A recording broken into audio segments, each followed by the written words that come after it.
അർജുൻ അർജുനേട്ടാ, അമ്മ സമ്മതം മൂളിയാൽ മാത്രമേ ഞാൻ നിന്നോട് സംസാരിക്കൂ. നീ പോയി അമ്മയുടെ അടുത്ത് ചോദിച്ചിട്ട് വരൂ. അമ്മ പാസാക്കിയ ബില്ലുമായിട്ട് അർജുനേട്ടാ ഞാൻ വന്നേ. അർജുനേട്ടന് സംസാരിക്കാൻ അമ്മ ഉത്തരമരുളി. അപ്പൊ പിന്നെ പറ, നീ എന്തിനാ വന്നേ? ഇതുപോലത്തെ ഒരു മൊണ്ണ. അർജുനേട്ടാ, ഈ കമ്പ്യൂട്ടർ മൊത്തം പൊടി പിടിച്ചിരിക്കുകയല്ലേ, ഞാനൊന്ന് സർഫിൽ മുക്കിയിട്ട് കൊണ്ടുവരാം. നിനക്ക് ആരാ 10ൽ ഫുൾ A+ തന്നെ? അവൻ എന്റെ കയ്യിൽ കിട്ടിയാണ്ടല്ലോ. അതുണ്ടല്ലോ, ഞാൻ പ്രേക്ഷകരുടെ പ്രീതി പറ്റാൻ വേണ്ടി നിഷ്കു അഭിനയിക്കുന്നതാ. അർജുനേട്ടന് ചായ വേണോ കാപ്പി വേണോ? അമ്മയ്ക്കറിയാം. രാവിലെ കഴിക്കാൻ എന്താ വേണ്ടേ? അമ്മയ്ക്കറിയാം. ഇത് ഞാൻ കുറച്ച് നേരത്തെ ചെയ്യണമായിരുന്നു. വന്നത് മുതൽ ഞാൻ കേൾക്കാൻ തുടങ്ങിയത് അമ്മയ്ക്കറിയാം, അമ്മയ്ക്കറിയാം, അമ്മയ്ക്കറിയാം. പിന്നെ നിങ്ങൾക്ക് എന്തോന്ന് ഒലക്കെ അറിയാം. അവിടെ ഇരുന്ന് മോങ്ങിക്കോ കണ്ണാപ്പി.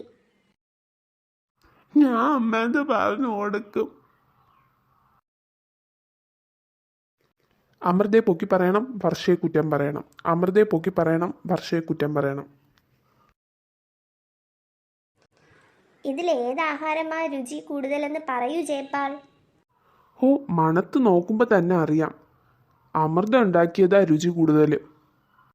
മണപ്പിച്ച് നോക്ക, ഇങ്ങേരെന്താ പട്ടിയാണോ? അമൃതേച്ച് ഉണ്ടാക്കിയ ഫുഡ് സൂപ്പറാ. കടൽ വെള്ളത്തിലാണോ വർഷയെ നീ ഉണ്ടാക്കുന്നത്? എന്തൊരുപ്പാ. അല്ലെങ്കിലും കളവാ, നിങ്ങൾ ട്രെയിനിങ് തന്നിരിക്കും പോലെയല്ലേ പറയൂ. ഞാൻ എന്ത് തെറ്റാ ചെയ്ത വർഷയെ ഇങ്ങനെ എന്നെ കൊല്ലാൻ? ഓ വെരി ഫണ്ണി. നിങ്ങൾ അമൃതയുടെ ഭർത്താവാണോ അതോ എൻ്റെ ഭർത്താവാണോ?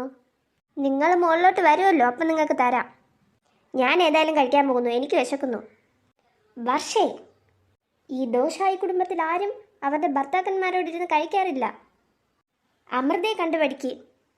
ഭർത്താവ് കഴിച്ചു കഴിഞ്ഞ് ദഹിച്ച് കക്കൂസിൽ പോയതിനു ശേഷമേ അമൃത കഴിക്കാറുള്ളൂ. എൻ്റെ ഭർത്താവിനോട് ഞാനിരുന്ന് കഴിക്കണേന് നിങ്ങൾക്കെന്താ? നിങ്ങൾ വിവരമില്ലാത്ത അമൃതയെ ഭരിച്ചാൽ മതി, എന്നെ ഭരിക്കാൻ വരണ്ട.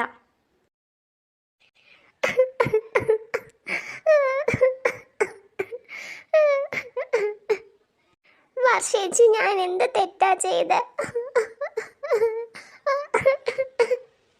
നിർത്തടി. ഒരു എപ്പിസോഡിന്റെ 30 മിനിറ്റിൽ 27 മിനിറ്റും നിന്റെ കരച്ചിൽ മാത്രം. ഇനി മേലിൽ ഇവിടെ നിന്ന് മോങ്ങിപ്പോവല്ലേ.